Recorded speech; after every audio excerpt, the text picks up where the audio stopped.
आज हम एक रूल पढ़ेंगे मॉडल ऑक्सिलरी वर्ब्स के बारे में। सबसे पहले आपको ये पता होना चाहिए कि मॉडल ऑक्सिलरी वर्ब्स जो हैं ये ग्रामर रूल्स में से कम 10% कवर करते हैं। तो इसकी अहमियत क्या है? इसकी अहमियत ये है कि ability, permission, necessity, probability, suggestion और फ्यूचर के लिए मॉडल ऑक्सिलरी वर्ब इस्तेमाल होती हैं। और आपको ये भी याद रखना चाहिए कि मॉडल ऑक्सिलरी वर्ब हमारे पास टोटल 11 हैं। Can, could, may, might, shall, should, will, would, must, ought to and used to, ये हमारे पास मॉडल ऑक्सिलरी वर्ब हैं। जो फार्मूला मैं बताने जा रहा हूं, सबसे पहले आपने उस फार्मूले को याद रखना है। पहले नंबर पे उस फार्मूले में हर मॉडल ऑक्सिलरी वर्ब का माना याद रखना है। दूसरे नंबर पे फार्मूला याद। पहले नंबर पे कैन है, कैन का माना सकता है, सकती है, सकते हैं, सकता हूं, सकती हूं। कुड है दूसरे नंबर पे, कुड का माना है सकता था, सकती थी, सकते थे। और तीसरे नंबर पे दो अल्फाज एक साथ इस्तेमाल हो सकते हैं, या मे या माइट, इन दोनों का माना है शायद। चौथे नंबर पे विल और शैल, विल और शैल दोनों का माना बनता है गा, गी, गे। लेकिन आपको याद रखना चाहिए कि विल इस्तेमाल होता है तमाम नाउन्स और प्रोनाउंस के साथ, जबकि शैल इस्तेमाल होता है आई और वी के साथ। और पांचवें नंबर पे हमारे पास जो मॉडल ऑक्सिलरी वर्ब है वो है शुड और आट टू, इन दोनों का माना है चाहिए। और छठे नंबर पे हमारे पास है वुड या यूज टू, इन दोनों का माना है ता था, ती थी, ते थे।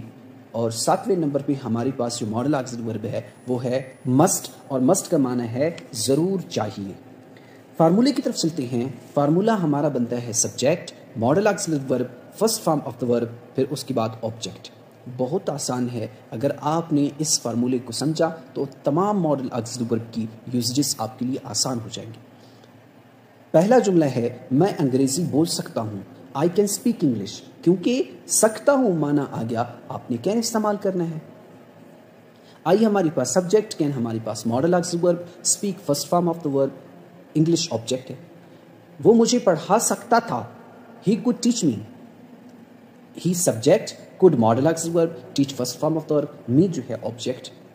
शायद वो स्कूल आए, ही मे कम टू स्कूल या he might come to school.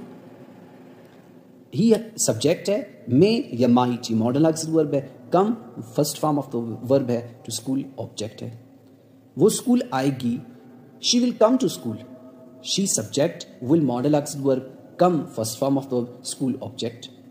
उसे एआई सीखनी चाहिए, ही शुड लर्न एआई या he are to learn AI. He subject, should modal auxiliary verb या are to modal auxiliary verb, learn first form of the verb, AI object है। वो school आता था, he used to come to school, he subject, used to modal auxiliary verb, come first form of the verb, to school object हुआ। यह इसका दूसरा फिक्रा इससे बनता है क्योंकि मैंने पहले बताया है कि यूज्ड टू के साथ वुड का माना भी ता था, ती थी, ते थे आते हैं। He would come to school, he subject, would modal auxiliary verb, come first form of the verb, school object हुआ। लास्ट में हमारा एग्जाम्पल है, हमें जरूर जदीद तालीम हासिल करनी चाहिए। वी मस्ट अंडरस्टैंड या we must learn digital education. We subject, must modal auxiliary verb, learn first form of the verb, digital education, ये हमारे पास ऑब्जेक्ट है। उम्मीद है कि आपको आज के इस लेक्चर में बहुत फ़ायदा हुआ होगा। इसलिए अगर फ़ायदा हुआ है तो चैनल को सब्सक्राइब करें और वीडियो को लाइक और शेयर कर लें ताकि दूसरे दोस्तों को भी फ़ायदा हो।